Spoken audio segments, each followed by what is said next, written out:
Building, বাড়ি ও market নির্মাণ এ যেন এক ভিন্ন রকম পরিকল্পনা।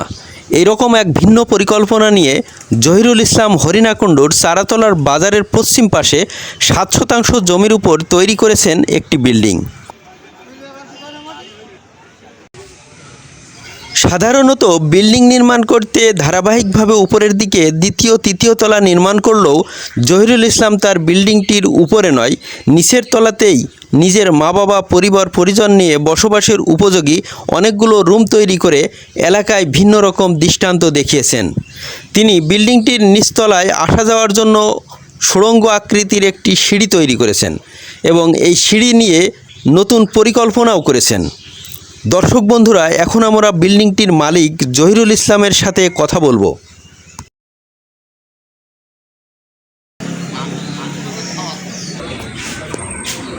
আসসালামু আলাইকুম। ওয়ালাইকুম আসসালাম। আমরা এখানে দেখতে পাচ্ছি যে এই রুমটা মাটির নিচতলায়। আপনার এই বিল্ডিংয়ের নিচের তলায় যে ঘর তৈরি করেছেন, এই বিষয়টা নিয়ে আপনি আমাদের যদি কিছু বলতেন।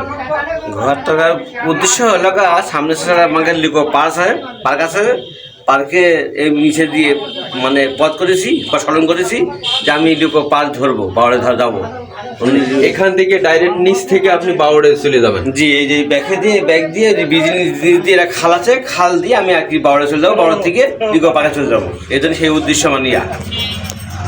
এখান থেকে আপনার যে পরিকল্পনা নিয়েছেন যে এখান থেকে আপনি কাপাসাটিয়া বাউড় ইকো পার্ক পর্যন্ত আপনার এই সিঁড়িটা নিয়ে যাবেন, তো এটা কি নাগাদ আপনি এটা করতে পারবেন? আপনার আল্লাহ পাক তৌফিক দান করলে আমি আর কি চেষ্টা আছি বা নিতে সফল হলেই নিয়ে পড়বি। যেহেতু বিজের খাল দিয়ে আমি এটা নৌকা ভাসি আমি বাউড়ে চলে যাবো। এটা কারণ আমার মনে আছে করলে এটা শুরু করতে পারবো আর কি। তো আপনার অনেক আশা আছে যে আমি এটা করবো? আশা আছে, এত নিয়ে তোমার আছে বা করবো। ভিতরে কি সম্পূর্ণ আপনার নিচেই করা? সবে নিচে করা, হ্যাঁ। দিকে নিচে আন্ডারগ্রাউন্ড করা, ওদিকে রুম করা আছে।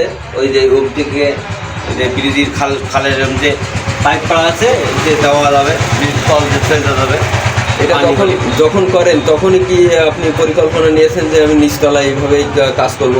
হ্যাঁ, নিচতলা যেহেতু গোডাউন বা আন্ডারগ্রাউন্ড করবো বা সিঁড়ি করবো, সেই নিয়ে করে আমি ঘরটা আমার করা, সেটাই আমি করেছি। আপনার নাম পরিচয় দেবেন কি? আমার নাম জহুরুল হক। তাড়াতাড়ার মোড়ে পশ্চিম সাইডে আমি মার্কেটটা করেছি, মার্কেট বা বাড়ি দুটোই করেছি। সিঁড়ি করে নিচের থেকে ঘর করা, এই বিষয়টা আপনি কোথা থেকে এই প্ল্যানটা তৈরি করবেন? এই আগে ঢাকায় থাকতাম, তো ঢাকায় দেখছি না, দেখার পরে এসে গ্রামের বাড়ি থেকে করলাম আর কি। জহিরুল ইসলামের এই পরিকল্পনা আমাদের অনেকের নিকট একটু ভিন্ন মনে হলেও আসলে আমাদের অনেকের স্বাদ আছে, সাধ্য নাই। এরকমভাবেই অনেক পরিকল্পনা নিস্তেজ হয়ে পড়ে আছে। সেই সিঁড়ির নিচে এমনি কাটা গাছের গোলা ছিল,